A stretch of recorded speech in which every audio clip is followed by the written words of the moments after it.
Well, here we are after Brampton, and Brampton didn't really go as much as as well as what I wanted it to go.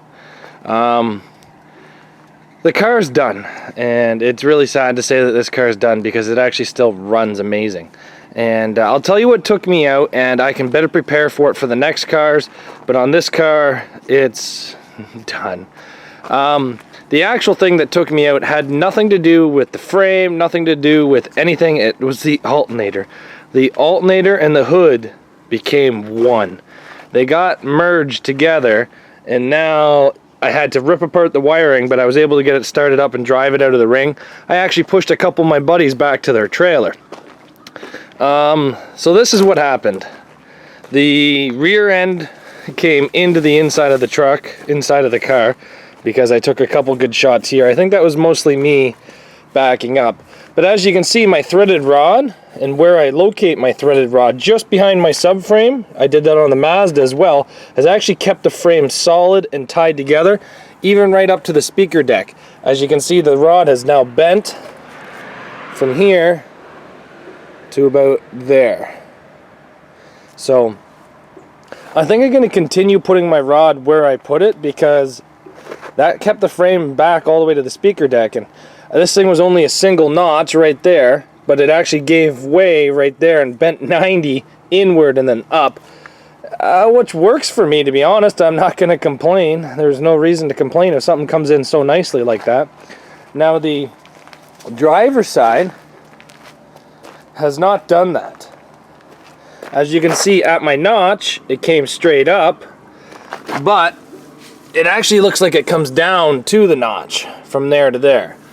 But no matter how you look at it, that's not going to really affect my ground height, because even if that goes straight down now and this comes down, it's going to be about here, which is still about 3 inches away from the ground. So no matter how that comes, it is not going to start dragging on the ground, which is what the ultimate goal is, what I want out of that. But driver's side is pretty much okay back here. The door did get pushed out, as you can see, so that means the quarter panels have came in. But on the driver's side, everything is pretty much fine on the inside. No seams have blown apart, nothing. The speaker deck has not moved, the rear strut tower has not moved. Even from where the factory gas tank protector is, has not moved. But the passenger side is a much different story. So over here on the passenger side, you can kind of see that the rear quarter panel has kind of gone way inside of the rear door here. Now when you look on the inside, the seams have just gotten worse. The rear door lip seam has blown apart and started folding on itself. The floor has started to fold on itself, and the rear seams really haven't looked like they've spread much farther. But the rear speaker deck has now ripped away from the wheel well and has started coming in. The strut still looks like it's pretty solid there, but I think that's a lot to do with these wires that I install. But this side of the car is pretty much done in this back corner. It is coming in. It's not to the gas tank protector yet, but 1 or 2 more good hits and it will be. But so that's some of the issues with this. Now let me get to the main issue. The electrical was not the issue this time, so you guys should be happy about that. I'm going to try to simplify this harness even more. Now that the car is garbage, I can kind of simplify the harness and risk destroying it, but we'll get it closer and closer to little less wires. So I'm sitting about 100% 90 to this car. And if you notice, that bumper is pretty much facing us. You can see the entire bumper. So let's get into the reason why you can see the bumper like this. First off, my tires are not doubled. They're not tubed. They're just regular tires. I actually had to remove the wheel weights off them because I forgot to take them off. So I have not popped a single tire on this. So that's pretty cool with the tires. Now, if you notice, see that alternator? Yeah, that's right. She's welded to the hood now because the hood came down into the alternator.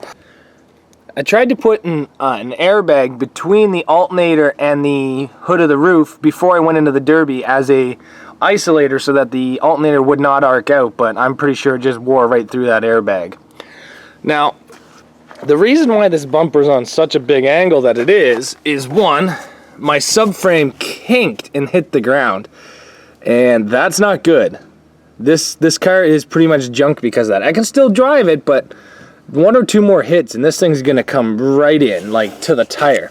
But what I find really interesting is that the subframe came down, and then you look up.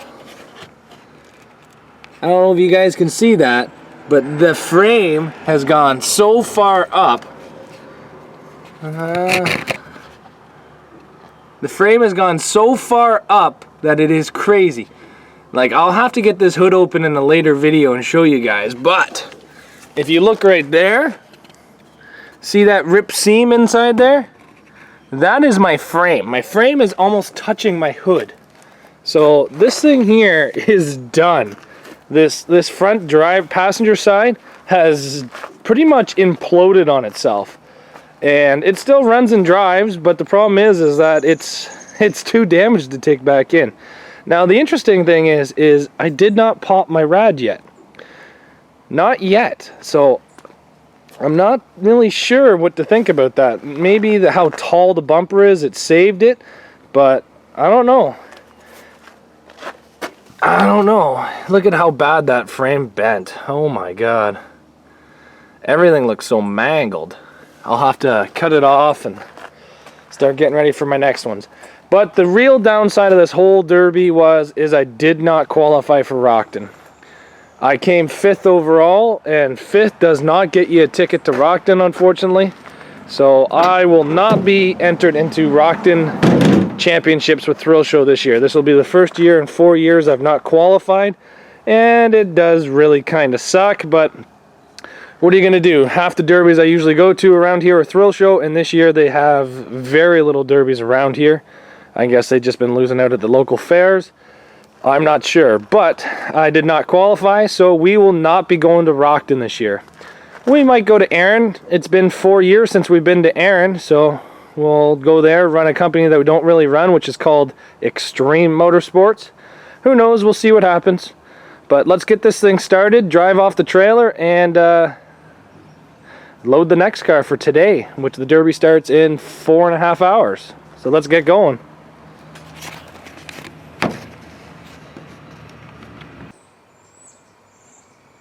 Well guys, thanks very much for watching, and we'll see you back here tomorrow. Take care.